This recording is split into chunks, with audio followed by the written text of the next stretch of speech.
arúgbó ọjọ́, Ọlọ́run Joseph Ayọ̀ Babalọ́lá, ẹni mímọ́ Ísírẹ́lì, alágbára níṣe,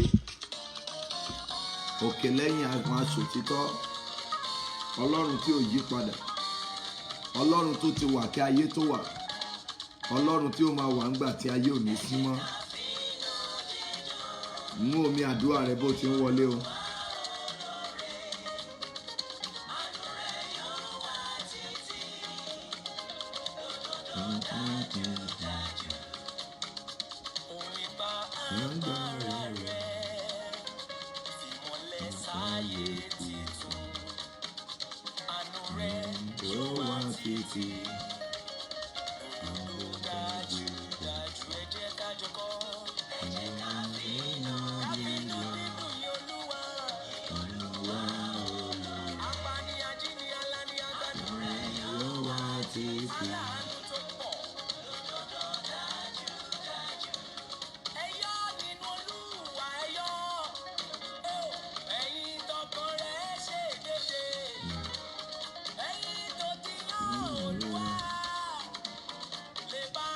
Ẹ máa ṣí à mẹ́sẹ̀gì yẹn bí ẹ ti ń wọlé yẹn kí ọ̀run àánú kó máa ṣí fún yín o, kí alágbára ní Ísírẹ́lì kó máa bẹ ayé yín wò.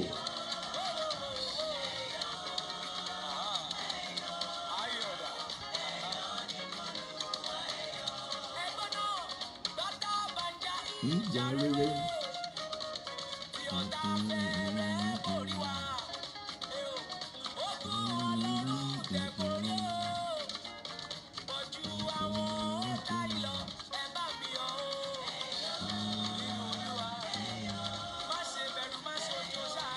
Mo ń kí yín lórúkọ Ọlọ́run Ísírẹ́lì. Ọlọ́run tí ń fúnni láyọ̀ yóò fún ọ láyọ̀. Ṣé ẹ ti mú mi àdúrà yín? Ṣé ẹ dẹ̀ ti mú iyọ̀ yín sí ẹ̀gbẹ́ ọ̀dọ̀ yín? Ẹ jẹ́ ká máa gbé ọba àwọn ọba ga o. Ẹ máa gbé alágbára Ísírẹ́lì ga. Ẹ máa fògo ìyìn àti ọlá fún orúkọ rẹ̀. Omi ti yín ẹ̀mí báyìí. Kẹ́ máa dúpẹ́ lọ́wọ́ arúgbó ọjọ́. Ẹ máa ṣíà gbogbo wa kíákíá torí pé Ọlọ́run kàn fún wa ní oore ọ̀fẹ́ láti lè ká má fail ọ̀nà méjì lónìí. Ṣùgbọ́n ẹ jẹ́ kí a gbà pé bọ́lọ́run ṣe ṣe nìyẹn. Gbogbo ẹ̀yin èèyàn mi pátápátá ẹ máa bá mi kí àwọn ọmọ mi nínú Olúwa, àwọn Arambada twins. Ẹ bá mi kí wọn happy birthday. Gbogbo yín ẹ bá mi tẹ happy birthday síbẹ̀ fún ìkan lára àwọn ọmọ akọrin ẹ̀mí tí inú Ọlọ́run dùn sí lórílẹ̀‐èdè Nàìjíríà, Arambada twins. Mo mọ̀ pé ti bá mi kí wọn lórí péèjì wa tẹ́lẹ̀, but ẹ jẹ́ ká lo ìṣẹ́jú kan láti celebrate wọn. Bẹ́ẹ̀ náà ni mission director Christ Apostolic Church Worldwide, Pastor Fashuyi, mission director Christ Apostolic Church. Èní náà ni ọjọ́ ìbí wọn pẹ̀lú àwọn Arambada twins. Gbogbo wa pátápátá tá a wà lórí wọ́ọ̀lù yìí, ẹ jẹ́ ká celebrate àwọn Arambada twins pẹ̀lú mission director Christ Apostolic Church. Bó tiẹ̀ jẹ́ pé ọjọ́ karùn-ún ni àti kọjá ọjọ́ karùn-ún tán, so gbogbo wa pátá ẹ jẹ́ ká ṣe bẹ́ẹ̀ fún wọn. Ẹ ṣé gbogbo ẹ̀yin mẹ́mbà wa, ẹ celebrate àwọn Arambada twins àti mission director àti gbogbo àwọn tí èní jẹ́ ọjọ́ birthday wọn. So ọ̀sán ló yẹ kí ká ṣe gbogbo ìyẹn fún wọn, ṣùgbọ́n evangelism tí mo bá lọ kò jẹ́ kí n lè ráyè ṣe. Ẹ máa dúpẹ́ lọ́wọ́ Ọlọ́run o, àti fẹ́ wọnú àdúrà o. Ẹ máa gbé ọba àwọn ọba ga o. Alẹ́ tó máa jẹ́ alẹ́ yín, ó máa jẹ́ alẹ́ àánú fún yín. Mú omi rẹ dání.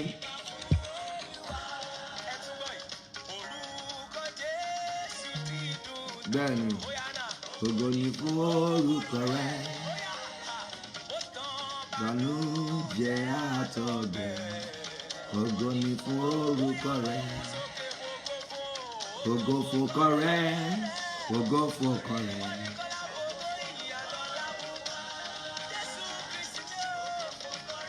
Mú omi àdúrà rẹ dání kí bíbélì rẹ kó dẹ̀ wà pẹ̀lú yín ńbẹ̀.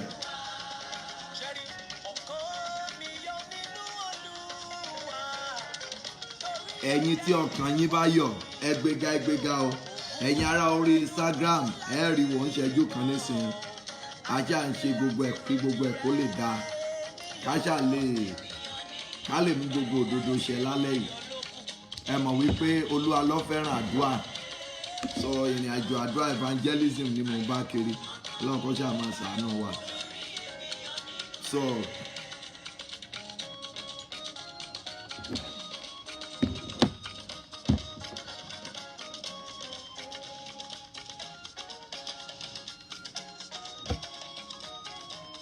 happy birthday fún Arambada Twins. Happy birthday sí mission director Christ Apostolic Church Worldwide àti kìnyín. Ó kù ìṣẹ́jú kan tí ẹ fẹ́ fi gbé ọba àwọn ọba ga. Ẹ máa dúpẹ́. Ẹ dúpẹ́ lọ́wọ́ ọba àwọn ọba wọn. Ọlọ́run tó fún yín lórí ọ̀fẹ́, tó fún mi náà ní orí ọ̀fẹ́ láti tún rí òní láyọ̀ àti àlàáfíà. Ọ̀pọ̀ ẹgbẹ́ wa ti lọ, ṣùgbọ́n ó wù nínú àánú ẹ̀ ló ṣàánú fún wa. Mú omi rẹ, máa wọlé pẹ̀lú omi, pẹ̀lú iyọ̀ rẹ, máa wọlé pẹ̀lú ẹ̀. Ẹ máa fògo fún orúkọ rẹ̀, ẹ máa gbórúkọ rẹ̀ ga. Ẹ dúpẹ́, ẹ fi ijó yín níbi tẹ́ ẹ bá wà kẹ́ máa fi gbó oníbó ọrẹ ga. Ọlọ́run tó ju gbogbo ayé, ẹ mú omi yín o.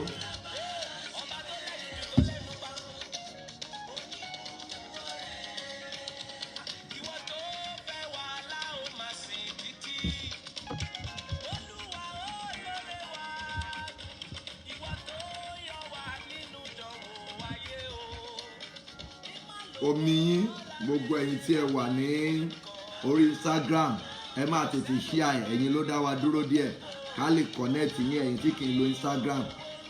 Ara yín gan ti wà lọ́nà tẹ́lẹ̀. Gbogbo wa jẹ́ ká máa share kíákíá ká dúró dè èèyàn bíi 5 people sí. Ẹ̀yin ará orí Instagram ẹ tètè share ẹ̀ ní kíákíá kẹ́ mú omi yín dání. Kẹ́ máa dúpẹ́ lọ́wọ́ ẹ̀, kẹ́ máa fi like, kẹ́ máa tẹ ijó yín wọ̀nyẹn gbogbo, kẹ́ máa kí dúpẹ́ lọ́wọ́ ọba àwọn ọba.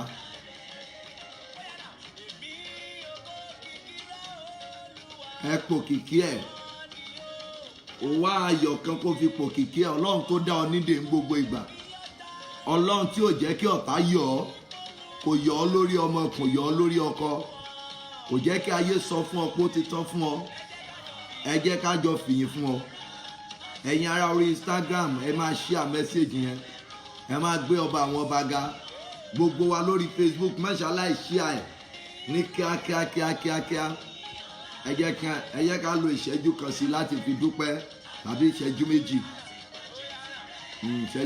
Ẹ jẹ́ ká fi ìṣẹ́jú méjì ká fi kún, ká fi gbọ́ ọba àwọn ọba yẹn, ká fi gbéga. Ẹ jẹ́ kí gbogbo wa tètè máa share ẹ̀, torí àwọn èèyàn wa tí wọ́n bá dé ká má máa béèrè sáàmù tí a tún kà.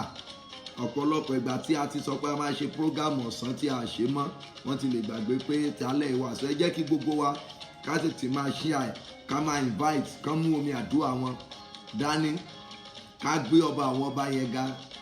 Alààyè ló lè yìn, òkú tó ti kú kò lè yìn. Máa gbéga, máa fògo fún, máa invite, máa share ní gbogbo ọ̀nà. Lórúkọ Jésù Olúwa yóò dára fún ọ. Bí o ti ń ṣe yẹn o, ọ̀run àánú ti ń ṣí fún yín, ọ̀run agbára ń ṣí fún yín, ọ̀run ojú rere ń ṣí fún yín, ọ̀run ògo ń ṣí fún yín. Wọ́n á máa wí nígbà tí èṣù gbọ̀ngàn dédé, àwọn ọpẹ́ ní fọlù nípa wa olóore. Mo kí yín lórúkọ Ọlọ́run Ísírẹ́lì.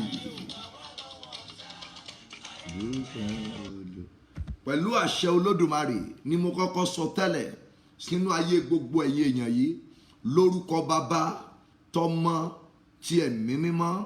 Ọwọ́ àánú Olúwa yóò kan ayé yín, ẹ ó ra àánú gbà. Gbogbo ẹ̀yin èèyàn mi pátápátá, mo dúpẹ́ lọ́wọ́ yín fún ìrànlọ́wọ́ tí ẹ ṣe fún, tí aláfẹ́ ṣe fún àwọn aláìní ní òní ṣùgbọ́n ọ̀pọ̀lọpọ̀ yìí mo lérò pé rí program kan tí mo fi gbàdúrà fún ẹ̀yin online bóyá 10 minutes ní etí òkun mo wà ń bẹ̀ ó pẹ́ gan, so mo ní àwọn àkànṣe àdúrà kan tí mo ń ṣe lọ́wọ́ tó lè take mi fún bí ọjọ́ bíi 3-4 tí mo ti bẹ̀rẹ̀ sẹ́yìn so by the time tí màá ní kí n máa bọ̀ ó dọ̀pù ti pọ̀, so mo ti kọjá 5 ti kọjá kó tó di pé màá lè ráyè dé, so mo dẹ̀ rí i pé ó tún máa tá a bá ní ká máa ṣe lọ máa fẹ́ affect program ti èní bọ̀ lágbára Ọlọ́run a máa ṣe ìtọrẹ àánú yẹn á dẹ̀ sọ̀rọ̀ fún àwọn ènìyàn wa lórílẹ̀‐èdè Nàìjíríà bóyá Ọlọ́run á jẹ́ kí wọ́n gbọ́ ká dẹ̀ tó pe àwọn aláṣẹ wa náà ká tún bá wọn sọ̀rọ̀ because ohun tó wà ńlẹ̀ yìí kì í ṣe ẹrù ẹnìkan ó kọjá ọ̀rọ̀ ẹnìkan lórílẹ̀‐èdè Nàìjíríà, so a máa ṣe lọ́la, so gbogbo ẹ̀yin èèyàn wa ó máa wù mí kẹ́ ẹ bá a pè wá wọlé kẹ́ ẹ gba ìlú lámọ̀ràn ká wá ṣe ìtọrẹ àánú yẹn á jọ sọ̀rọ̀ lọ́la nítorí pé gbogbo àgbáyé wọ́n ń kojú mọ́ Nàìjíríà lórí coronavirus, a máa sọ̀rọ̀ lé lórí lọ́la lágbára Ọlọ́run. Bákan náà àwọn èèyàn wa ẹ̀yin tẹ́ ti pé àwọn èèyàn pé a máa ṣe program yẹn léni tẹ́lẹ̀ tí a lè ṣe òun láṣẹ tètè inú mọ́tò ni mo wà tí mo ti ń pe àwọn èèyàn pé kán bá mi gbé program sórí Facebook pé ká má bínú pé mo dá wọn lágara, so ẹ jọ̀ọ́ ẹ má bínú, so irú ẹ̀ kò lè wáyé, so agbára Ọlọ́run bíi 100 tàbí bíi 150 èèyàn ní ọ̀la wọn ó ní oore ọ̀fẹ́ láti gba 3,000 bíi 150 tàbí bíi 150 èèyàn ṣá lágbára Ọlọ́run lọ́la. Ó dẹ̀ ṣeé ṣe kó ìjù bẹ́ẹ̀ lọ fún ìrànlọ́wọ́ tí àwọn èèyàn bá tún ṣe wọlé sí, so ó ṣeé ṣe kó ju 150 people lọ́la, but 5 la máa bẹ̀rẹ̀ program yẹn, so ẹ lè bá wa pé ẹ lè sọ fún àwọn èèyàn ẹ mọ̀ pé bá a ṣe ń ṣe àsọ pé dandan kan wo program, but ìgbà tí program yẹn bá ń lọ sí ni wọ́n gbọ́dọ̀ pè wọlé torí tá a bá ti ṣetán làwọn ẹlòmíràn ni wọ́n ṣe ń pè, so bọ̀ a máa arrange gbogbo ẹ̀ lọ́la. So ohun tèmi máa ṣe ni pé ibi tèmi ti ń ṣàdúrà màá tètè jí lọ, màá tètè parí, so màá lè tètè wá sí inú program láti ṣe ìyẹn ni pé láti gba àwọn èèyàn wa níyànjú, ìkejì láti ṣe ìrànlọ́wọ́ níwọ̀nba tí a máa ń ṣe tí àwọn ọmọ wòlíì tí wọ́n gbìyànjú láti fi ran àwọn ènìyàn lọ́wọ́ ní ọ̀la lágbára Ọlọ́run, so ìyẹn 5 lágbára Ọlọ́run a máa ṣe tí ò ní yípadà. Ṣé ti mú bíbélì yín àti bó ni kí n ṣe pé ṣé bíbélì ti wà lọ́wọ́ yín?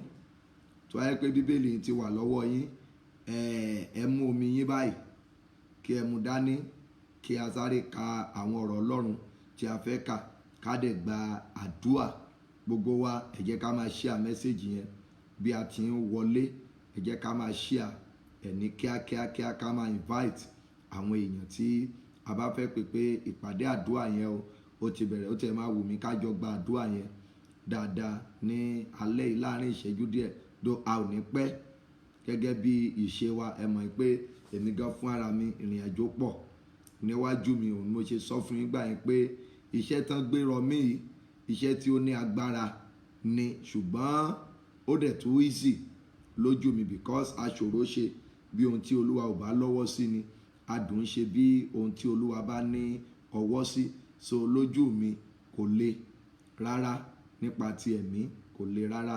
So lọ́la lágbára Ọlọ́run a máa ṣe tọrẹ àánú fún pásítọ̀ 50 lọ́la, wọ́n á ní ipa àti ìpín láti gba 3,000 pásítọ̀ 50 lágbára Ọlọ́run. Àwọn opó wọ́n á máa lọ sí bíi 70 tí general náà máa lọ sí bíi 40, so bíi 150 èèyàn lọ́la lágbára Ọlọ́run. Ní aago 5 a máa bẹ̀rẹ̀ ìgbaniníyànjú fọ́rọ̀ orílẹ̀-èdè Nàìjíríà tí ẹ̀yin ará wa tí ẹ wà ní òkè òkun tí ẹ máa bá wa pè wọlé. Ìwọ tí o bá ìfẹ́ darapọ̀ bọ̀ tó Olúwa ò wí o, àwa ń ṣe lé láti bí oṣù méjì sẹ́yìn láti ìgbà tí coronavirus tó ti bẹ̀rẹ̀ ni Olúwa ló ti ń gbìyànjú láti ṣe eléyìí. Ẹ dẹ̀ mọ̀ pé a ò ṣe láti fi lórúkọ, a ò ṣe láti fi mọ̀yàn. Àwọn tí Olúwa máa ń fi sí àwa lọ́kàn ní ìgbà gbogbo ni ní ìgbà gbogbo. Ó ti di àìgbọ́dọ̀ má ṣe fún wa.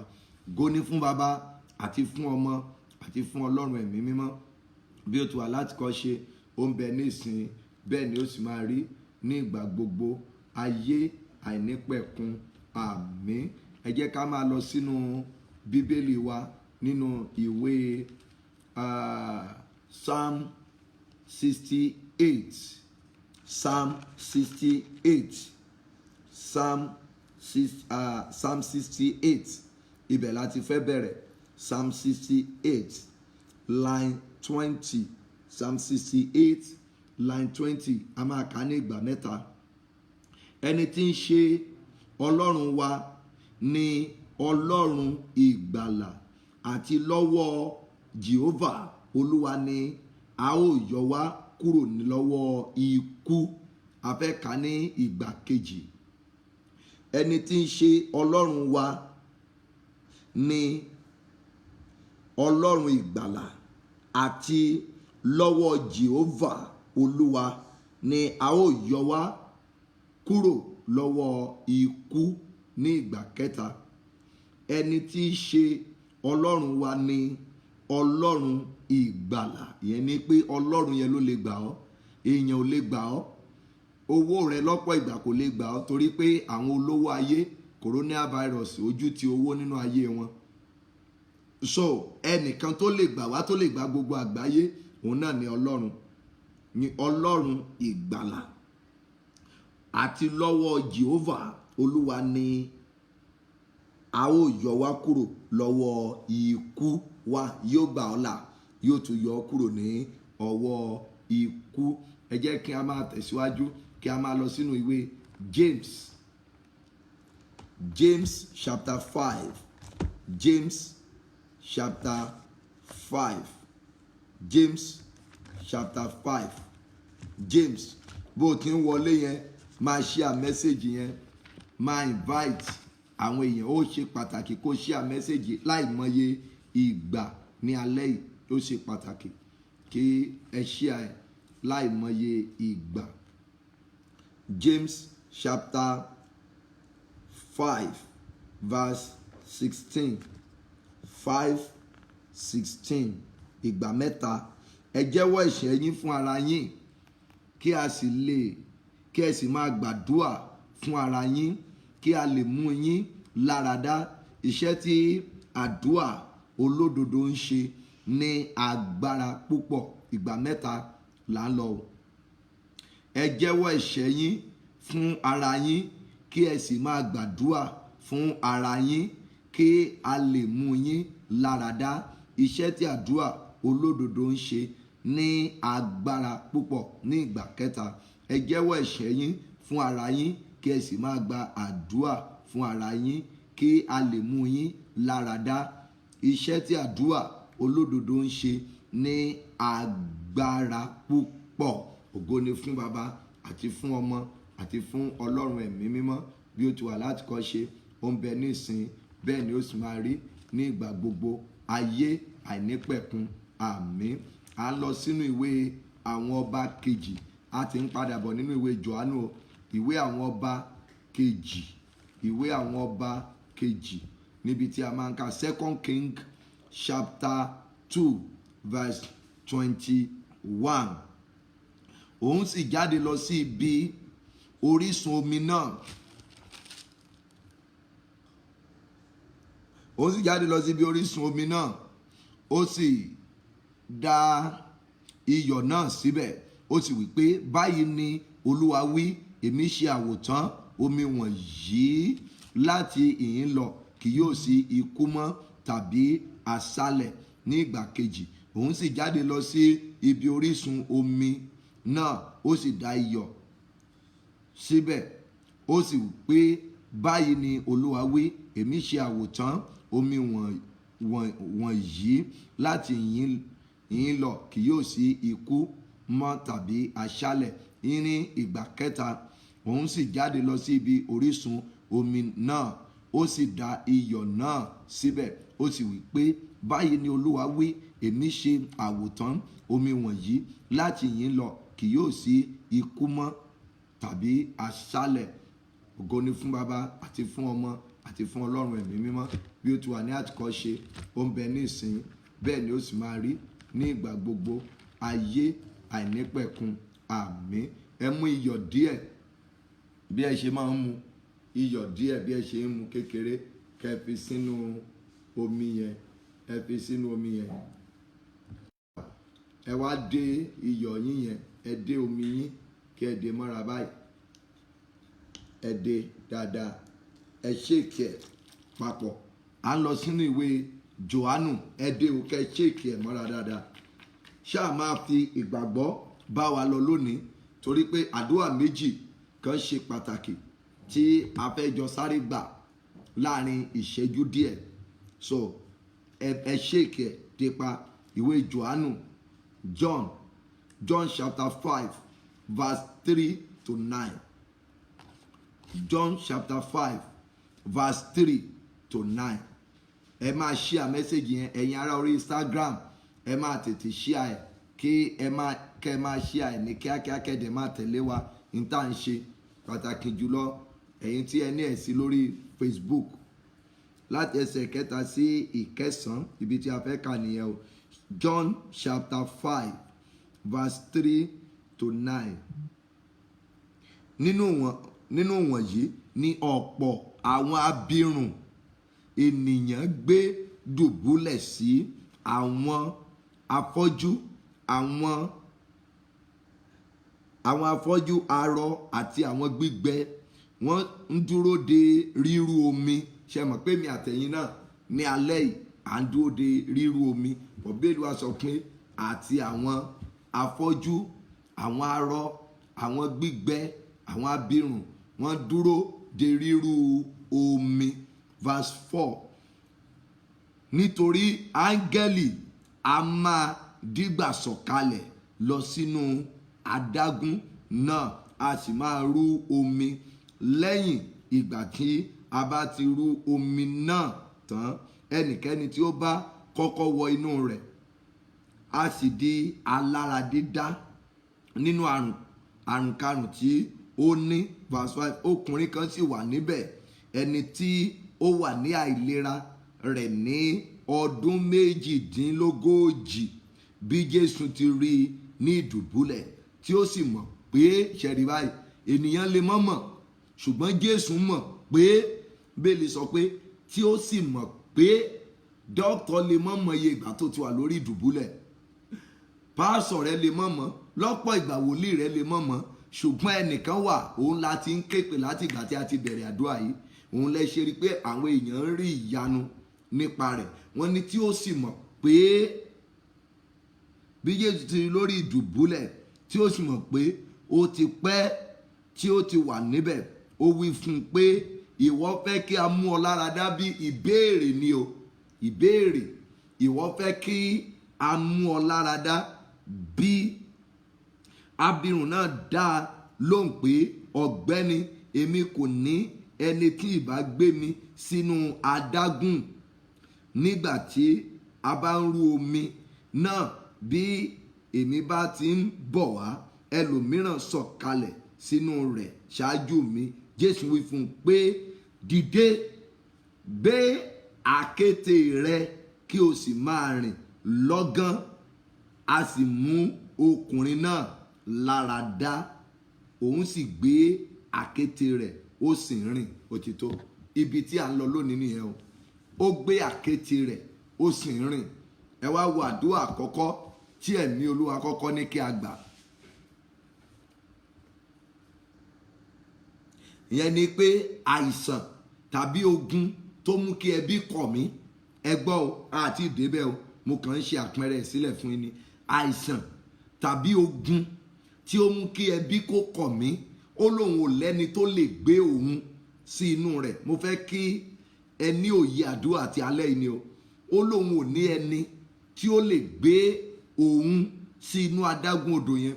Now kán tó lè lọ àbádọ́n ènìyàn sí etí odò níbi tó ti lè rí ìyanu.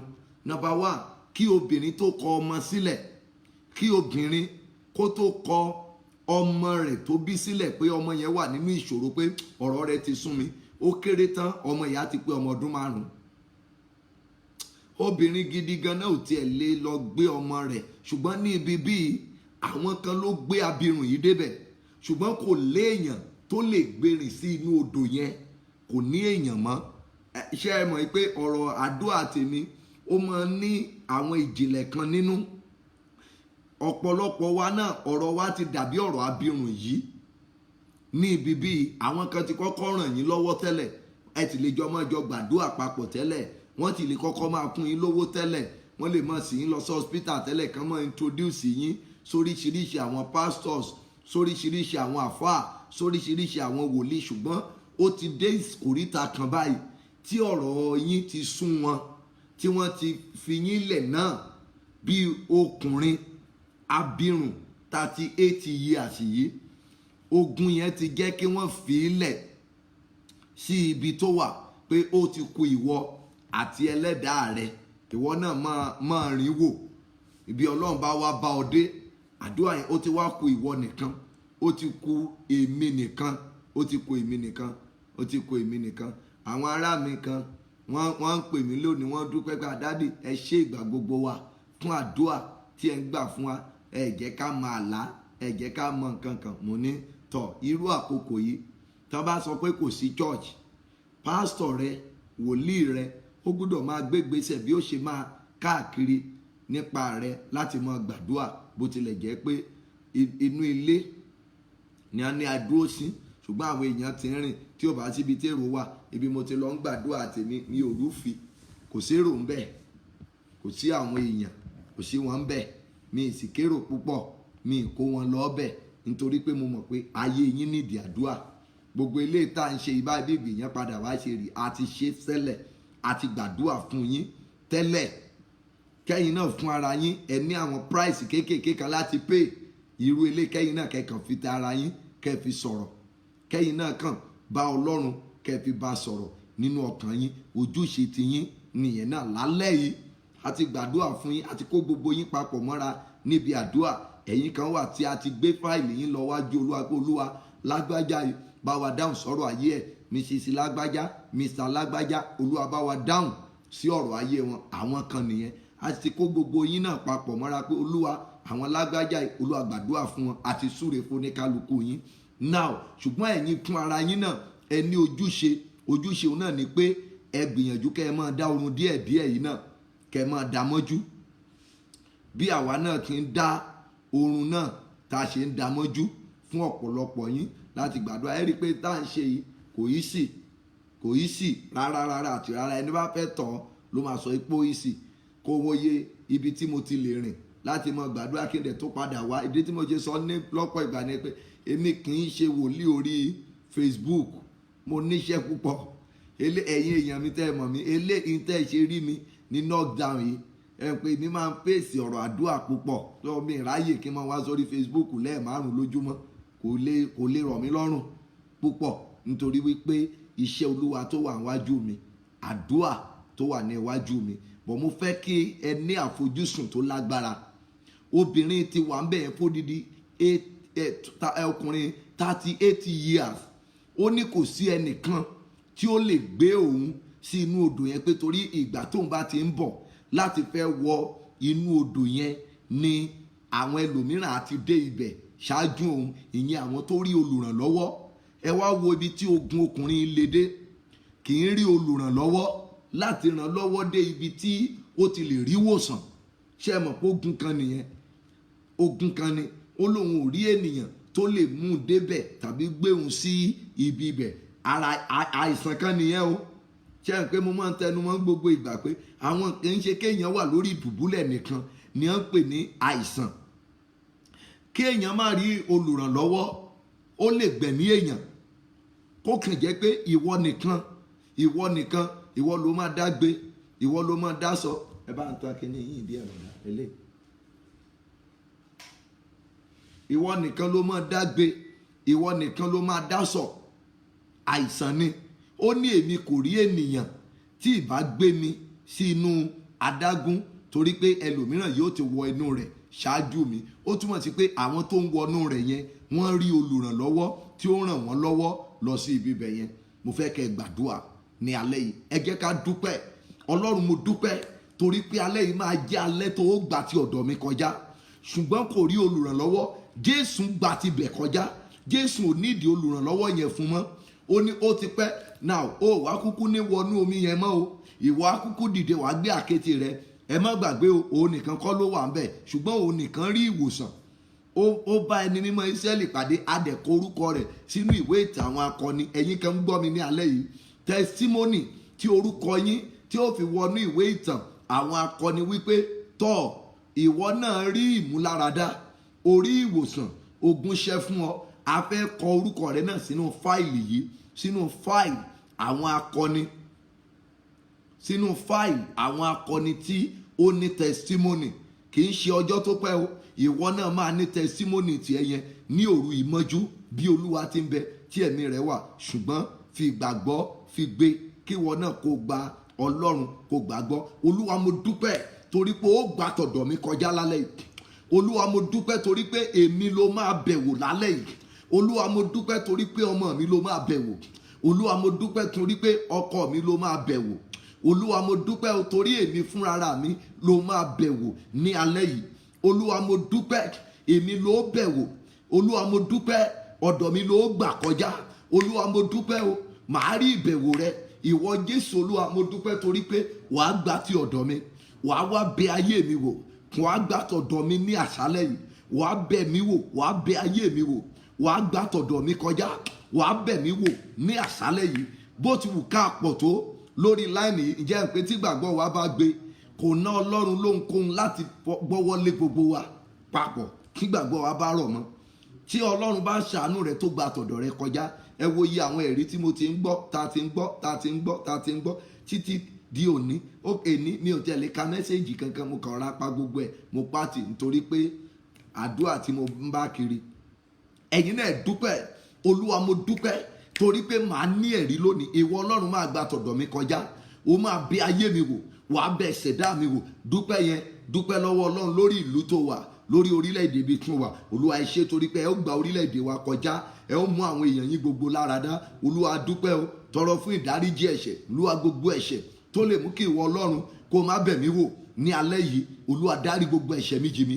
Gbogbo ẹ̀ṣẹ̀ tó lè mú kí ìwọ Ọlọ́run má bẹ̀ mí wò ní èrò ní ìṣe, èyí tí mo mọ̀ dá, èyí tí mi ò mọ̀ dá. Olúwa ṣàánú fún mi. Olúwa yọ́nú sí mi. Olúwa ṣàánú fún mi. Olúwa ṣàánú fún mi. Dárí gbogbo ẹ̀ṣẹ̀ mi. Dárí rẹ̀ jì mí. Bó ti ń darapọ̀ yẹn, ìwọ náà máa share message yẹn. Máa share ẹ̀. Kó máa invite àwọn èèyàn. Mú omi àdúrà rẹ̀ dání. Àwọn Bible passage gbogbo tá a ti kà sí omi yẹn, kí ìwọ náà kó gbìyànjú kó sáré ka tiẹ̀ kó ka sí lórúkọ Jésù Olúwa yóò dára fún ọ. Gbọ́ àdúrà lórúkọ Jésù Kristi Olúwa wa. Ẹ lè mú omi yẹn sílẹ̀ o. Ẹ mú omi yẹn sílẹ̀ kẹ́ gbàdúrà àkọ́kọ́ tá a fẹ́ gbà yìí. Olúwa, àìsàn tó sọ mí di ẹni ìgbàgbé lọ́dọ̀ alájọbí, lọ́dọ̀ ọ̀rẹ́, ẹ máa gbọ́ o. Àìsàn tó sọ mí di ẹni ìgbàgbé lọ́dọ̀ ọ̀rẹ́, alájọbí, àwọn ọ̀gá ibi iṣẹ́ mi, ẹ kó pọ̀ dáadáa o. Àìsàn tó sọ mí di ẹni ìgbàgbé. Àdúrà yẹn ó rọ̀ lẹ́nu ni mo ṣe fẹ́ pé kẹ́ lè understand. Àìsàn tàbí ẹ̀gàn, àìsàn tàbí ẹ̀gàn, ṣe mọ̀ pé mo ti pín lẹ́ẹ̀kan pé kẹ́ lè mọ̀ dáadáa, tí ó sọ mí di ẹni ìgbàgbé ní ọ̀dọ̀ alájọbí, ní ọ̀dọ̀ ọ̀rẹ́, lọ́dọ̀ àwọn ọ̀gá mi, tí ó ti sọ mí di ẹni ìgbàgbé ní ọ̀dọ̀ wọn. Olúwa, ní òru yìí jẹ́ kí n rí ọ̀nà àbáyọ. Olúwa ṣàánú mi, jẹ́ n rí solution sí. Bó o ṣe máa kí ìgbé yẹn nìyẹn o. Àìsàn tó sọ mí di ẹni ìgbàgbé lọ́dọ̀ alájọbí, bíi ti ọkùnrin tí ó wà ní etí odò fún 38 years. Wà ní Olúwa, ọ̀rọ̀ mi náà dàbí ọ̀rọ̀ ọkùnrin tó wà létí odò fún 38 years. Àìsàn tó sọ mí di ẹni ìgbàgbé níwájú gbogbo ènìyàn. Ẹ̀gàn tó sọ mí di ẹni ìgbàgbé níwájú gbogbo ènìyàn. Olúwa dìde lónìí, jẹ́ n rí solution sí. Olúwa, jẹ́ n rí ọ̀nà àbáyọ lórúkọ Jésù. olúwa jẹ́ n rí ọ̀nà àbáyọ. Ó yẹ ẹ pe orúkọ Jésù kẹ́ gbàdúrà. Orúkọ Jésù, orúkọ Jésù, orúkọ Jésù. Bàbá wa àti Ọlọ́run wa, àwọn ènìyàn rẹ wọ̀nyí àti èmi gan, gbogbo àìsàn tó sọ wá di ẹni ìgbàgbé bí ọkùnrin tí ó wà ní otí odò, lórúkọ Bàbá, tọmọ, tẹ̀mí mímọ́, àìsàn tó sọ wá di ẹni ìgbàgbé yẹn lónìí, olúwa bá wa wá solution sí. Lórúkọ Jésù, bá wa wá solution. Ẹ̀mí àwọn wòlíì, ẹ wá solution sí. Lórúkọ Jésù, ẹ bá wá solution sí. Lórúkọ Jésù, ẹ bá wá solution. Lórúkọ Jésù, ẹ wá solution sí. Ẹ̀mí àwọn wòlíì, ẹ bá wa wá solution sí. Lórúkọ Jésù, ẹ bá wá solution sí. Àìsàn tó sọ mí di ẹni ìgbàgbé, àìsàn tó sọ èmi àtọmọ mi di ẹni ìgbàgbé, ìlàkọjá wa tó sọ wá di ẹni ìgbàgbé, ó lè mú bẹ́ẹ̀. Ìlàkọjá wa tí ó sọ wá di ẹni ìgbàgbé, ìlàkọjá ọmọ mi tó sọ di ẹni ìgbàgbé, ó ní èmi kò rí ẹnìkan tó lè gbé mi sí inú rẹ̀, torí pé ìgbà tẹ́mi bá ti ń tiraka láti bọ́ sí ibẹ̀, ẹlòmíràn á ti wọ inú omi yẹn lọ ṣáájú mi. Ìlàkọjá èmi àtọmọ, ìlàkọjá èmi àti ọ̀rẹ́,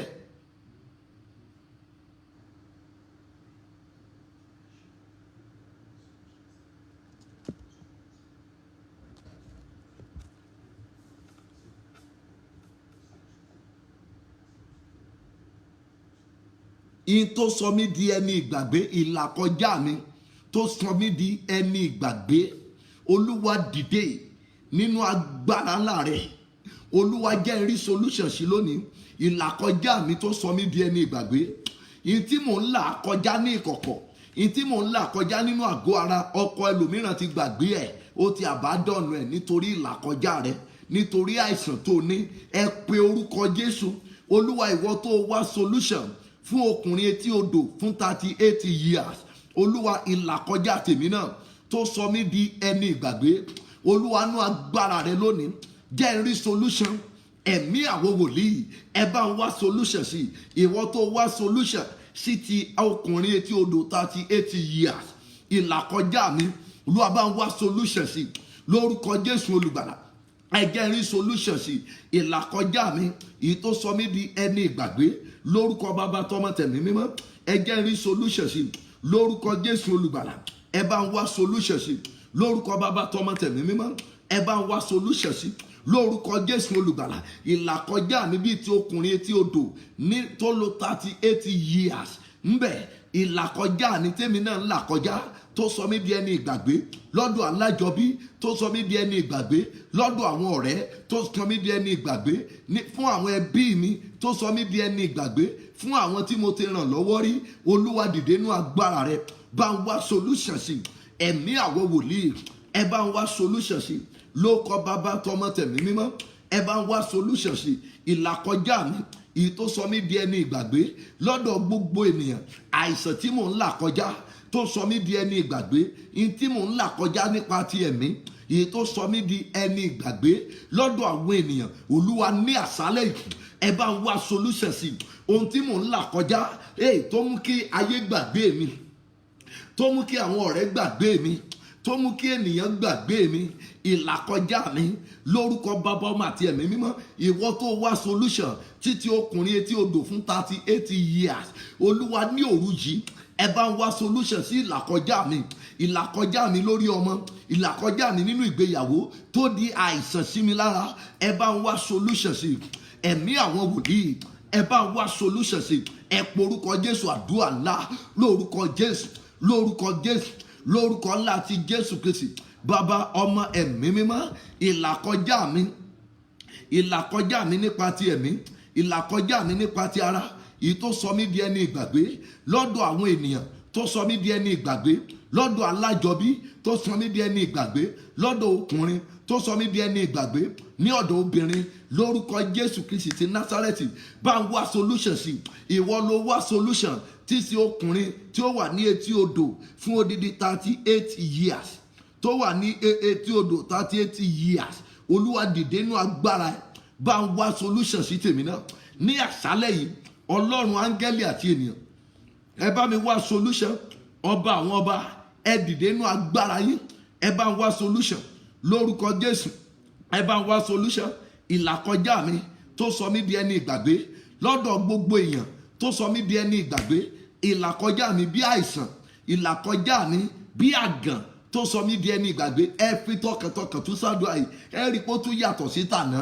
Ìlàkọjá mi, àìsàn tí mò ń là kọjá, èyí tí ọmọ mi ń là kọjá, àmúbọ́ ló ti di àìsàn sí mi lára. Promise and faith ló di àìsàn sí mi lára tó jẹ́ ìlàkọjá mi.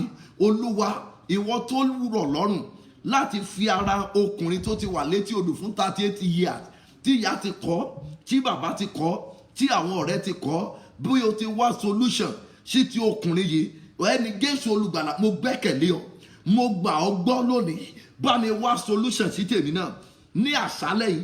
Wá solution sí ọ̀rọ̀ ọmọ mi yẹn, wá solution sí ọ̀rọ̀ ọkọ mi. Ìlàkọjá ẹlòmíràn, ọkọ kọ ọmọ sí lọ́wọ́ ni pé ìwọ ló ní. Níta máa ń sọ fẹ́yìn obìnrin nìyẹn tí ẹ fi gbúdọ̀ máa gbàdúrà. Mo sọ fún àwọn èèyàn mi bí a ti ń gbàdúrà. Tí o bá jẹ́ obìnrin tó o bá múra, oríṣiríṣi ọ̀nà ni àwọn wòlíì ayé òde òní á fi mú ọ lájẹ́.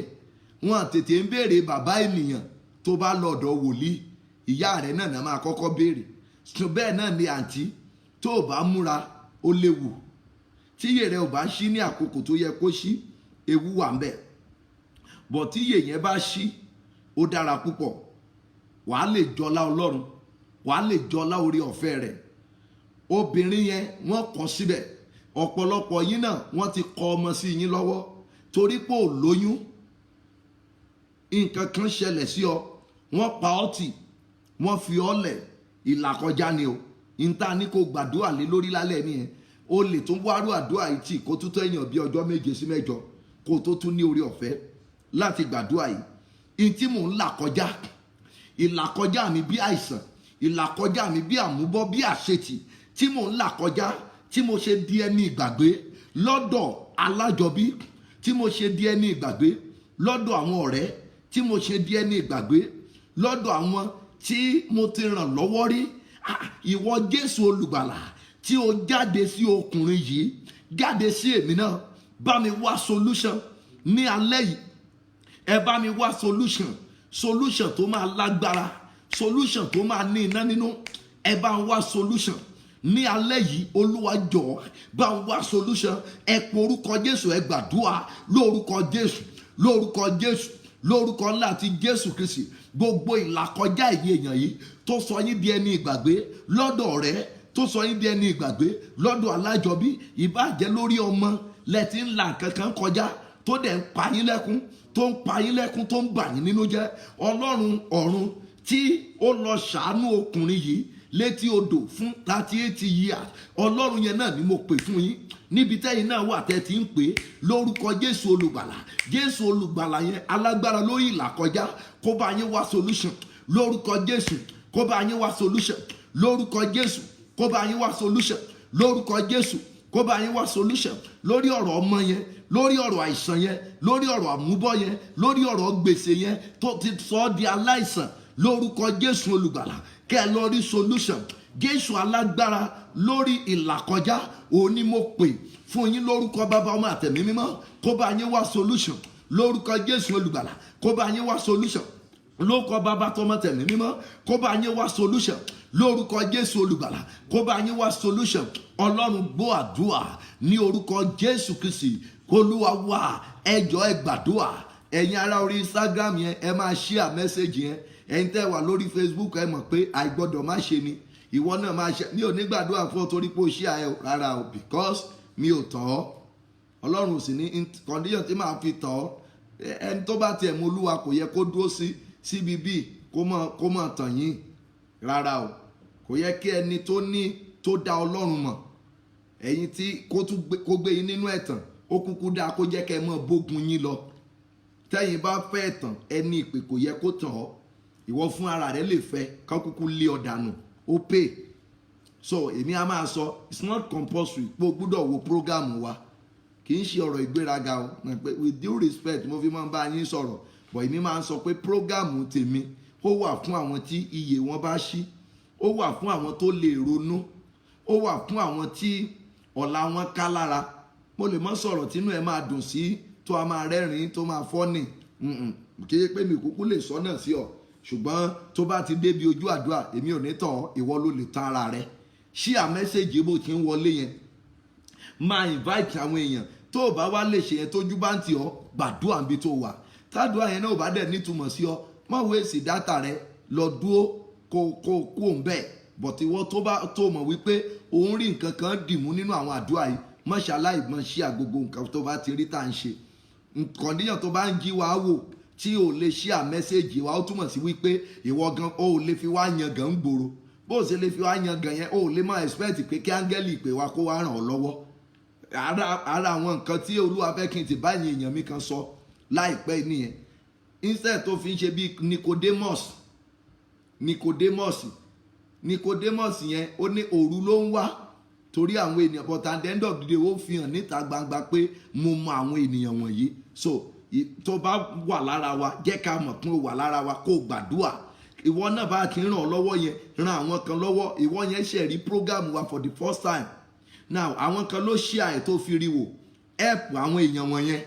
Wọ́n lè wà nínú ìkóríta kan tí òye wọn tó fẹ́ jọmọ́ ikú lọ́wọ́lọ́wọ́ báyìí. Ó lè jẹ́ pé nǹkan kékeré ló máa ṣe tó fi máa ràn lọ́wọ́, but torí pé mi ò dárúkọ ẹ pé wọ́n lágbájá yẹn tó bá ti share níye ìgbà báyìí mo fẹ́ pray fún ẹ, mi ò ní sọ bẹ́ẹ̀ o, kò tiẹ̀ bá mi lẹ́jẹ̀ mu, mi ì mọ iye yín tó ti share ẹ porúkọ Jésù, ẹ bá Olúwa sọ̀rọ̀. Olúwa dìde nínú agbára ńlá rẹ ní alẹ́ iṣẹ́. Ogun tí ó sọ mí di ẹni ìgbàgbé, ogun tó sọ mí di ẹni ìgbàgbé, ẹ̀gàn àti àbùkù tó sọ mí di ẹni ìgbàgbé níwájú àwọn ènìyàn, tó mú kí ẹbí kọ̀ mí sílẹ̀, tó mú kí ará kọ̀ mí sílẹ̀, ẹ̀gàn tó wà lára mi yẹn, àìsàn tó wà lára mi yẹn. Olúwa, ìwọ tó dáhùn sí ọ̀rọ̀ ọkùnrin tán gbàgbé ẹ̀ṣẹ̀ tí odò fún 38 years. Olúwa, dáhùn sọ̀rọ̀ mi lálẹ́ yìí, jẹ́ n rí solution. Dáhùn sí ọ̀rọ̀ mi, jẹ́ n rí solution. Bá mi wá solution, bá mi wá solution. Ní alẹ́ yìí, Olúwa jẹ́ kémi náà rí solution. Wá solution fẹ́mi náà. Ogun kan ti sọ mí di ẹni ìgbàgbé. Ó sọ mí di ẹni ìgbàgbé fún ọ̀rẹ́. Ó sọ mí di ẹni ìgbàgbé fún ẹbí. Ó sọ mí di ẹni ìgbàgbé fún àwọn tí mo tilẹ̀ ti ràn lọ́wọ́ rí. Olúwa, ìwọ tí o fi ara hàn ní ibi etí odò nínú ayé ọkùnrin yìí, ìgbàgbọ́ mi rọ̀ mọ́ ọ lálẹ́ yìí. Olúwa, jẹ́ n rí ọ̀nà, jẹ́ n rí solution. Lórí ọmọ yìí jẹ́ n rí solution. Nínú oṣù yìí jẹ́ n rí solution. Nínú ọdún yìí jẹ́ n rí solution. Kí ayé lè mọ̀ wípé mo rí ìwọ Olúwa. Kí ayé lè mọ̀ wípé kọ́rọ̀ ayé mi náà lè wọnú ìwé ìtàn àwọn akọni. Ó yẹ porúkọ Jésù, àdúrà lórúkọ Jésù, lórúkọ Jésù, lórúkọ Jésù olùgbàlà. Gbogbo ẹ̀yin àyànfẹ́ Ọlọ́run yìí, mímí gbà ládùúà lórúkọ Bàbá, Ọmọ àti Ẹ̀mí mímọ́. Gbogbo ohun tí ẹ̀ ń là kọjá lórúkọ Bàbá, tọmọ tẹ̀mí mímọ́, ìlàkọjá yín, ìlàkọjá yín, ìlàkọjá yín, ìlàkọjá yín, èyí tó sọ yín di ẹni ìgbàgbé lọ́dọ̀ ọkùnrin, tó sọ yín di ẹni ìgbàgbé lọ́dọ̀ ọkọ yín, tó sọ yín di ẹni ìgbàgbé lọ́dọ̀ aya. Tó bá jẹ́ àìsàn, mi ò fẹ́ pè lórúkọ kankan lálẹ́ yìí, mo pè ní ìlàkọjá. Gbogbo ohunkóhun tó lè kẹ́ máa là kọjá lórúkọ Jésù olùgbàlà. Ẹ̀mí àwọn wòlíì kó wá solution sí. Ìwọ Jésù Olúwa tó ní kí ọkùnrin yẹn kó dìde kó gbé àkẹ́tì ẹ̀ kí ó sì máa rìn. Ìwọ tó rọ̀ lọ́rùn lọ́jọ́ yẹn, Olúwa, ìgbàgbọ́ àwọn èèyàn yìí rọ̀ mọ́ ọ. Bá wọn wá solution. Bá èmi gan wá solution. Káàkiri gbogbo orílẹ̀-èdè àgbáyé tí àwọn èèyàn yìí ti ń gbóhùn rẹ lẹ́nu wa, a fẹ́ kó wá solution sí ìlàkọjá wọn. Ìtàn ńlá kọjá, ìtàn ńlá kọjá, ìtàn ńlá kọjá lọ́wọ́lọ́wọ́ tó sọ wọ́n di ẹni ìgbàgbé. Olúwa, jẹ́ n rí solution. Olúwa, jẹ́ n rí solution. Lórí ọmọ yẹn jẹ́ n rí solution. Lórí iṣẹ́ yẹn jẹ́ n rí solution. Nínú ìgbéyàwó yẹn jẹ́ n rí solution. Lórí àìsàn tó ń gbowó lọ́wọ́ wọn ní gbogbo ìgbà yẹn, ẹ̀mí àwọn wòlíì bá ń wá solution sí lórúkọ Bàbá, tọmọ tẹ̀mí mímọ́. Olúwa, jẹ́ n rí solution. Arúgbó ọjọ́ jẹ́ n rí solution. Ọba áńgẹ́lì àti èèyàn jẹ́ n rí solution. Ẹ̀mí àwọn wòlíì bá ń wá solution lórúkọ Jésù. Bá ń wá solution. Ẹ̀mí mímọ́ bá ń wá solution lórúkọ Jésù. Bá ń wá solution. Ẹ̀mí mímọ́ bá ń wá solution lórúkọ Jésù. Bá ń wá solution lórúkọ Jésù. Wá solution sí ìlàkọjá wọn nípa tẹ̀mí, nípa ti ara, tí a kójọpọ̀ tí a pè ní àìsàn, èyí tó lè mú kí kí wọ́n lè kán máa ronú àti lọ para wọn, èyí tó lè mú kán máa ronú àti pé ikú yá ju ẹ̀sín lọ. Ìwọ Ọlọ́run tó ní agbára lọ́wọ́, wá solution sí i lórúkọ Jésù olùgbàlà. Olúwa àwa gbà ọ́ gbọ́ pé kò sóhun tó lè ṣe. Àwọn ènìyàn yìí àtèmi gan fún ara mi ìta ńlá kọjá ní ìkọ̀kọ̀ tí àwọn èèyàn fi kọ̀ wá sílẹ̀, tí a fi di ẹni ìgbàgbé níwájú àwọn ènìyàn, tí wọ́n wá fi ń bú wa, tí wọ́n fi ń bú wa. Wọ́n ní ọkùnrin alárùn ẹ̀gbà tí ó wà ní etí odò Bẹ́sáídà fún odidi 38 years.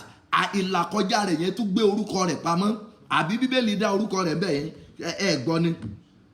Wọ́n ní nínú adágún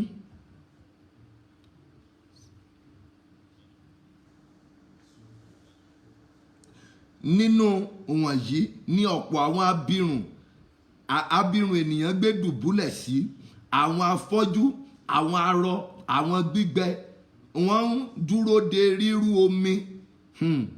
Ẹ wá wo, wọ́n ní ọkùnrin kan sì wà ń bẹ̀, verse 5, ọkùnrin kan sì wà ń bẹ̀, ẹni tí ó wà ní àìlera rẹ̀ ní ọdún 38. Ọkùnrin kan sì wà ń bẹ̀, ó wà ní àìlera rẹ̀ fún ọdún 38. Ọkùnrin náà pé wọ́n ní ó wà láìlera rẹ̀, ìyẹn ni pé ọkùnrin ló fi dórúkọ. Àìlera ní sọ́ọ̀nẹ̀mù ẹ̀ tí ó wà ní àìlera rẹ̀. Ó lè jẹ́ pé àdúnà náà fi sọ ní sọ́ọ̀nẹ̀mù, ó lè jẹ́ pé àìsàn ní sọ́ọ̀nẹ̀mù. Ìlàkọjá la pé mo mọ̀ pé àráyè gbàdúrà pọ̀ lálẹ́, ṣùgbọ́n lọ́la àá wọnú ẹ̀. Mo mọ̀ pé ogun gbúdọ̀ ṣẹ́ fún ọ̀sẹ̀, orúkọ ìwọ náà gbúdọ̀ wọnú ìtàn àwọn akọni. Olúwa, ohun tí mò ń là kọjá, tí mo ṣe dẹni ìgbàgbé, tí mò ń là kọjá lórí ọmọ, àìsàn tí ọmọ mi ń là kọjá, àìsàn tí ọkọ mi ń là kọjá, àìsàn tèmi gan fún ara mi ń là kọjá, àìsàn gbogbo tí mò ń là kọjá báyìí lọ́wọ́lọ́wọ́, èyí tó sọ mí di ẹni ìgbàgbé lọ́dọ̀ gbogbo ènìyàn. Ìwọ Jésù tó wá ọkùnrin yìí rí ní etí odò yìí, wá èmi náà rí, bá mi wá solution. Ọba áńgẹ́lì àti ènìyàn, ẹ wá solution fẹ́mi náà. Ọba àwọn ọba, ẹ bá mi wá solution. Ohun tí mò ń là kọjá, ohun tí mò ń là kọjá, ohun tí ọmọ mi ń là kọjá, ìnira yẹn nínú ikùn ẹyọ, bá ń wá solution. Nínú egungun ara mi, bá ń wá solution. Ìlàkọjá kí ilé ọmọ mi máa gbóná, ìlàkọjá kí n máa làlákàlà tó ti sún mi, tó ti sún ọkọ mi, tó ti sún èmi gan fúnra mi, tí ọ̀tá fẹ́ kó yọrí síkú fún mi. Ohun tí mò ń là kọjá yẹn, Olúwa jẹ́ rí solution sí. Ọba áńgẹ́lì àti èèyàn, jẹ́ kí n rí solution. Ẹ̀mí àwọn wòlíì, jẹ́ rí solution. Ọlọ́run gbọ́ àdúrà lórúkọ Jésù Kristi. Olúwa wá, ẹ porúkọ Jésù. Olúwa, ọfà ikú òjijì nínú omi ara àti ẹ̀jẹ̀ mi, Olúwa bá ń fàtú, Olúwa fà jáde. Mi ò ṣetán ikú, ọmọ mi ò ṣetán ikú, aya mi ò ṣetán ikú, ọkọ mi ò ṣetán ikú. Orí mi má jẹ́ ó gbàbọ̀dé ikú òjijì inú ọdún yìí. Àìsàn ibi má jẹ́ ó gbé mi lọ. Orí ọmọ mi má jẹ́ ó gbàbọ̀dé, má jẹ́ ó gbàbọ̀dé ikú òjijì, má jẹ́ ó gbàbọ̀dé ikú òjijì. Orí mi má jẹ́ ó gbàbọ̀dé, orí ọmọ mi má jẹ́ ó gbàbọ̀dé, orí ọkọ mi má jẹ́ ó gbàbọ̀dé. Ní òpin coronavirus, jẹ́ kí n lè lẹ́nu ọpẹ́, má jẹ́ kí n bá ìṣẹ̀lẹ̀ ibi yìí lọ, má jẹ́ kí ọmọ mi bá ìṣẹ̀lẹ̀ ibi yìí lọ, má jẹ́ kí gbogbo church member wa má jẹ́ bá ìṣẹ̀lẹ̀ ibi yìí lọ, má jẹ́ kí gbogbo àwọn glorious generation partners wọn ò gbúdọ̀ bá ìṣẹ̀lẹ̀ ibi yìí lọ. Bó ṣe kàn ọ́ ni mo ṣe ní kó ṣe sọ o, bó ṣe kàn mí náà ni mo ṣe ń sọ tèmi yẹn. Ẹ porúkọ Jésù, àdúrà ńlá lórúkọ Jésù, lórúkọ Jésù, lórúkọ ńlá ti Jésù olùgbàlà. Olúwa fi gbogbo àwọn àyànfẹ́ rẹ ilé ọ lọ́wọ́, gbogbo ọfà ikú nínú omi ara àti ẹ̀jẹ̀ wọn, Olúwa yí dànù. Ẹ̀mí mímọ́ bá mi tì jáde, kórí yín kó má ṣe gbàbọ̀dé, kẹ́ má ṣe gba ikú oníkúkú lórúkọ Bàbá tọmọ tẹ̀mí mímọ́. Kórí yín kó má ṣe gbàbọ̀dé, kẹ́ má ṣe gba ikú oníkúkú lórúkọ Bàbá tọmọ tẹ̀mí mímọ́. Mo ní kí ìṣẹ̀dá yín kó má ṣe gbàbọ̀dé, kẹ́ má ṣe gba ikú oníkúkú lórúkọ Jésù olùgbàlà. Kórí yín kó má ṣe gbàbọ̀dé, kẹ́ má ṣe gba ikú oníkúkú. Ìṣẹ̀dá yín kó má ṣe gba ibi, ìṣẹ̀dá yín kó má ṣe gba ibi, ìṣẹ̀dá yín kó má ṣe gba ibi, ìṣẹ̀dá yín kó má ṣe gba ibi, ìṣẹ̀dá yín kó má ṣe gba ibi, ìṣẹ̀dá yín kó má ṣe gba ibi, ìṣẹ̀dá yín kó má ṣe gba ibi. Ọlọ́run gbọ́ àdúrà. Ògo ni fún Ọlọ́run lókè ọ̀run. Mo ní ògo ni fún Ọlọ́run lókè ọ̀run. Jésù Olúwa wa, ẹ sọ fún Olúwa, Olúwa sàmìyè sí mi lára, sàmìyè sí mi lára, fi ẹ̀jẹ̀ rẹ sàmìyè sí mi lára, fi ẹ̀jẹ̀ rẹ sàmìyè sí ọmọ mi lára, fi ẹ̀jẹ̀ rẹ sàmìyè sí mi lára. Gbogbo ohun tó jẹ́ tèmi wàá dárúkọ ẹbí ẹ, gbogbo ohun tó jẹ́ tèmi Olúwa lọ, gbogbo ohun tó jẹ́ tèmi àti iṣẹ́ ìránṣẹ́ mi, gbogbo àwọn tó fi yí mi ká, gbogbo Christ Apostolic Church Grace of Mercy Prayer Mountain tí a ń pè ní Adámimógo worldwide, Olúwa fi ẹ̀jẹ̀ rẹ sàmìyè rẹ sí wa lára, àti gbogbo àwọn online viewers wa ní gbogbo ìgbà.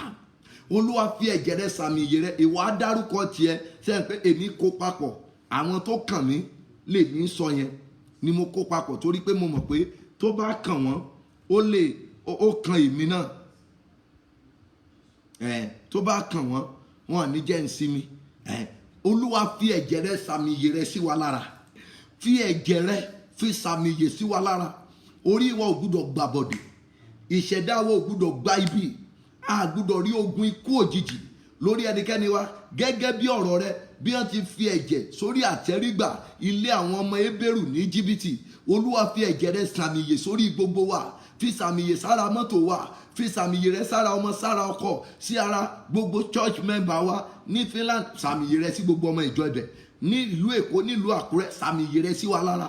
Gbogbo nǹkan tó jọmọ́ ìpè Olúwa lọ pátápátá, àtẹbí àti ará mi, Olúwa fi ẹ̀jẹ̀ rẹ, Olúwa fi sàmìyè rẹ, Olúwa fi sí wa lára. Gbogbo àwọn ènìyàn tó ń gbàgbọ́ nínú ìpè wa, jẹ́ kí ẹ̀jẹ̀ rẹ máa ṣàn lórí wa, fi sàmìyè rẹ, fi sá sí wa lórí. Ó yá àdúrà ńlá lórúkọ Jésù, lórúkọ Jésù, lórúkọ Jésù. Bàbá, Ọmọ, Ẹ̀mí Mímọ́, gbogbo àwọn ènìyàn wa pátá, gbogbo àwọn ọmọ ìjọ wa, gbogbo àwọn ẹbí wa nípa tẹ̀mí, nípa tara, gbogbo àwọn Glorious Generation Partners, bá mi fi ẹ̀jẹ̀ rẹ, bá mi fi sàmìyè sí wọn lára. Gbogbo àwọn pastor Christ Apostolic Church Grace of Mercy Prayer Mountain International, fi ẹ̀jẹ̀ rẹ sàmìyè rẹ sí wọn lára. Àtàwọn aya wa gbogbo, àtàwọn lady evangelist wa, àti àwa àti gbogbo àwọn tó ń ran ìpè wa lọ́wọ́ lórílẹ̀‐èdè Nàìjíríà, ní òkè òkun, Olúwa fi ẹ̀jẹ̀ rẹ sàmìyè rẹ sí wa lára. Gbogbo àwọn ìránṣẹ́ Ọlọ́run níjọ Christ Apostolic Church worldwide, Olúwa fi ẹ̀jẹ̀ rẹ sàmìyè rẹ sí wa lára. Gbogbo àwọn ìránṣẹ́ Ọlọ́run lórílẹ̀‐èdè Nàìjíríà tó lè kàn wá, Olúwa, gbọ́ àwọn ọ̀rẹ́ wa nípa tẹ̀mí, lórúkọ Jésù, fi ẹ̀jẹ̀ rẹ, fi sàmìyè rẹ sí wọn lórí. Ọlọ́run, gbọ́ àdúrà lórúkọ Jésù Kristi Olúwa wa. Àdúrà ilẹ̀ mi Olúwa ní ká gbà lọ́la, tó bá fi kún màá fi àfikún rẹ̀, màá fi kún o. Ṣùgbọ́n níyẹn ní aago 11 sí aago 12 bí eléyìí, torí pé a ti parí. Bọ̀ ní 5 lágbára Ọlọ́run lọ́la, a fẹ́ ka sáàmù yẹn padà báyìí, kẹ́ máa ṣí omi yín yẹn sílẹ̀. A fẹ́ ka sáàmù yẹn padà, wàá mú nínú ẹ̀, wàá lọ fi wẹ̀. Nísìnyí mo ti sọ fún yín pé a lè pẹ́ parí. Pastor 50 lọ́la tó bá pè wọ́n lé ní láago 5 àbí láago 5 sí aago 6 la máa ṣe sí aago 7 ní ìrọ̀lẹ́ lónìí. A fẹ́ sọ̀rọ̀ lórí ọ̀rọ̀ orílẹ̀-èdè Nàìjíríà, kí àwọn èèyàn kan ka kínní sí, because àwọn adarí wa wọ́n ti mọ̀ pé wọn ò lówó tán lè fún yín, so wọ́n wá tì yín jáde pé ẹ lọ wá iṣẹ́ o. Ìta tán wá tì á sí yẹn ó léwu nínú o, ewu tó tì ní nínú, tí a bá múra ó lè fún am problem. So a gbọ́dọ̀ fọgbọ́n ṣe. A fẹ́ kí ẹ̀yin èèyàn kẹ́ tó bá wọn sọ̀rọ̀ lórí ìrírí yín lọ́hùn, bí mo ti ń ṣe bọ̀ tẹ́lẹ̀tẹ́lẹ̀. Lórúkọ Jésù Olúwa, yóò dára fún yín. Ẹ jẹ́ ká sáré lọ sínú Bíbélì wa yẹn gbogbo. Now ẹ jẹ́ ká bẹ̀rẹ̀ nínú ìwé Jòhánù yẹn padà. Ẹgbà kankan la máa wá ka gbogbo eléyìí, máa dẹ̀ gbàdúrà sí omi yẹn fún wa. So mo ti sọ fún yín pé ìtọrẹ àánú wa ó ń continue ní òní. John chapter 5 verse 3 to 9. Nínú wọ̀nyí ni ọ̀pọ̀ àwọn abirùn ènìyàn gbé dùbúlẹ̀ sí, àwọn afọ́jú, àwọn arọ àti àwọn gbígbẹ, wọ́n sì ń dúró de rírú ìgbà sọ̀kalẹ̀ lọ sí ibi adágún náà. A sì máa rú omi. Lẹ́yìn ìgbà tí a bá ti rú omi náà tán, ẹnikẹ́ni tí ó bá kọ́kọ́ bọ́ sínú rẹ̀ á di alára dídá nínú àrùn tí ó ní. Ọkùnrin kan sì wà níbẹ̀ ẹni tí ó wà ní àìlera rẹ̀ ní ọdún méjìdínlógójì, bí Jésù ti rí i ní ìdùbúlẹ̀ tí ó sì mọ̀ pé ó pẹ́ tí ó ti wà ń bẹ̀, ó wí fún un pé ìwọ fẹ́ kí a mú ọ lára dá. Ábírùn náà dá lóhùn wípé ọ̀gbẹ́ni, èmi kò ní ẹni tí ìbá mú mi, ẹni tí ìbá gbé mi sínú adágún nígbà tí a bá ti ń rú omi náà. Bí èmi bá ti ń bọ̀ wá, ẹlòmíràn á sọ̀kalẹ̀ sínú ṣáájú mi. Jésù wí fún un pé dìde, gbé àkéte rẹ kí o sì máa rìn. Lọ́gán a sì mú ọkùnrin náà lára dá, ó sì gbé àkéte rẹ̀, ó sì bẹ̀rẹ̀ sí rìn. Ṣé ẹ ń rí Olúwa báyìí? Ṣé ìgbàgbọ́ yín ń rọ̀ mọ́ tẹ́ ń sọ yìí, tí ẹ sì mọ̀ yìí pé yóò dá yín lóhùn? Ẹ jẹ́ ká máa lọ sínú ìwé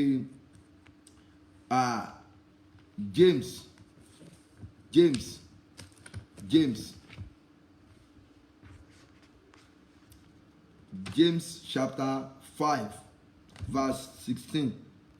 James 5:16. Ẹ jẹ́wọ́ ẹ̀ṣẹ̀ yín fún ara yín kí ẹ sì máa gbàdúrà fún ara yín kí a lè mú yín lára dá. Iṣẹ́ tí àdúrà olódodo ń ṣe ní agbára púpọ̀.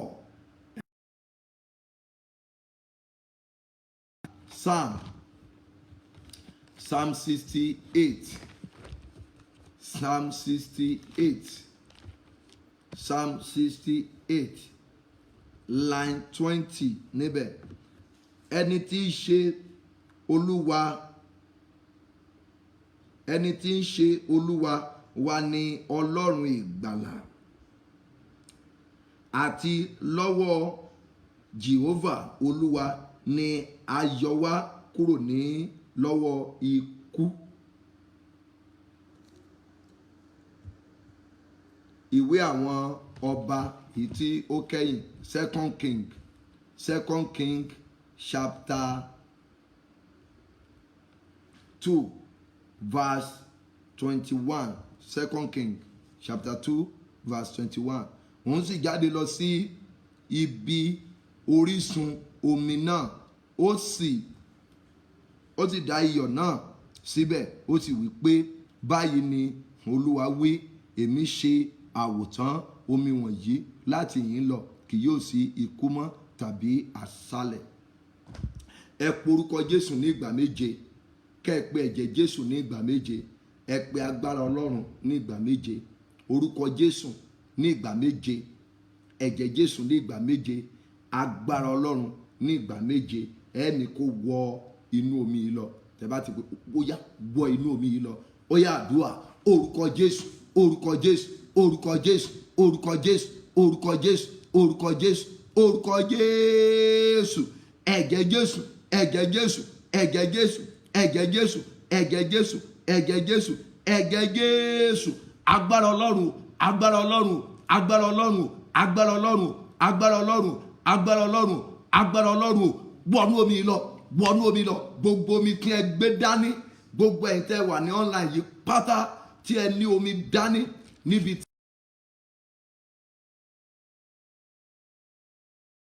agbára ìwòsàn ńlá lórúkọ Jésù ó yá kó wọnú omi yẹn. Gbogbo ẹ̀yin tí ẹ wà lórí Instagram, gbogbo ẹ̀yin tí ẹ wà lórí Facebook yẹn tí ẹ ń gba àdúrà yìí níbikíbi tí omi wà lọ́wọ́ yín bẹ̀, ẹ̀yin tí ẹ ò gbé omi dání, agbára Ọlọ́run kó wọnú ara yín. Ẹ̀yin tí ẹ gbé omi dání, agbára Ọlọ́run kó wọnú omi yẹn. Ẹ̀yin tí ẹ ò gbómi dání, omi ara yín kó gba agbára. Ẹ̀yin tí ẹ gbómi dání, agbára Ọlọ́run kó wọnú omi yẹn. Ẹ̀yin tí ẹ ò gbómi dání, àgọ́ ara yín, agbára Ọlọ́run kó wọ bẹ̀. Ẹ̀yin tẹ́ gbómi dání, agbára Ọlọ́run kó wọnú ẹ̀. Ẹ̀yin tẹ́ gbómi dání, agbára Ọlọ́run kó wọ ara yín. Ẹ̀yin tẹ́ gbé omi dání, agbára Ọlọ́run kó wọnú omi yẹn. Ẹ̀yin tẹ́ ò gbé omi dání, lórúkọ Jésù olùgbàlà, kí agbára Ọlọ́run kó wọnú ẹ̀, kó wọnú àgọ́ ara yín, kó ṣiṣẹ́ àmì, kó ṣiṣẹ́ ìyanu. Ọlọ́run gbọ́ àdúrà, ògo ni fún Ọlọ́run lókè ọ̀run. Ẹ jẹ́ ń gbàdúrà kẹ́ ẹ máa sàmí orúkọ Jésù, orúkọ Jésù, ní orúkọ Jésù. Mo yí omi yìí kúrò ní omi lásán lórúkọ Jésù Olúwa, torí pé a kọ wípé orúkọ Olúwa ilé ìṣọ́ agbára ni, pé olódodo sá wọnú ẹ̀, pé ó sì yè.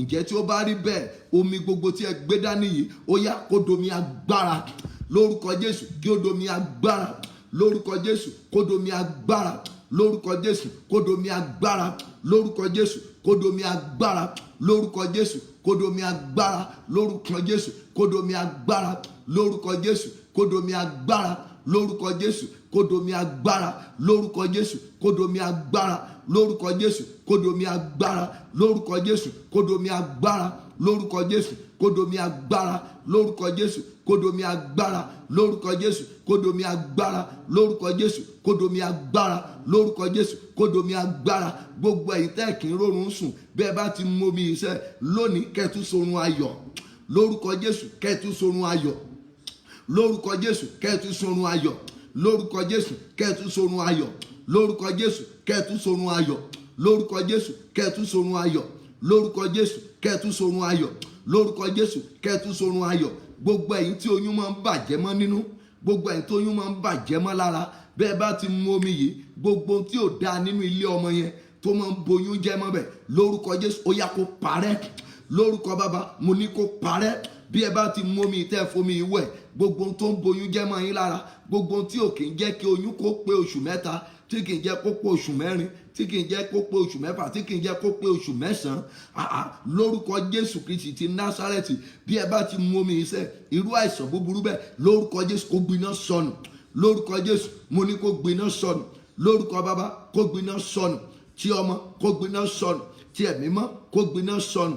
Ọlọ́run gbọ́ àdúrà, ògo ni fún Ọlọ́run lókè ọ̀run. Gbogbo ẹ̀ tí ẹ máa ń lá àlá ibi, bí ẹ bá ti mu omi lónìí, àlá ibi yẹn kó parẹ́, àlá ikú tẹ́ máa ń lá gbogbo ìgbà yẹn mo ní kó parẹ́, àlá ikú yẹn kò ní ṣẹ mọ́ yín lára, lórúkọ Jésù kò ní ṣẹ mọ́ yín lára. Bí ẹ bá ti mu omi mo ní àlá ikú yẹn kò ní ṣẹ mọ́ yín lára, bí ẹ bá ti fomi wẹ̀ mo ní àlá ikú yẹn kò ní ṣẹ mọ́ yín lára. Ọlọ́run gbọ́ àdúrà, Olúwa gbọ́ àdúrà. Gbogbo ẹ̀ tí ilé ọmọ yín máa ń gbóná tàbí tí àgọ́ ara yín máa ń gbóná, lórúkọ Bàbá, Ọmọ àti Ẹ̀mí Mímọ́, tó bá ti mu omi yìí, ìtura kó dé bá ilé ọmọ yẹn, ìtura kó dé bá inú yẹn.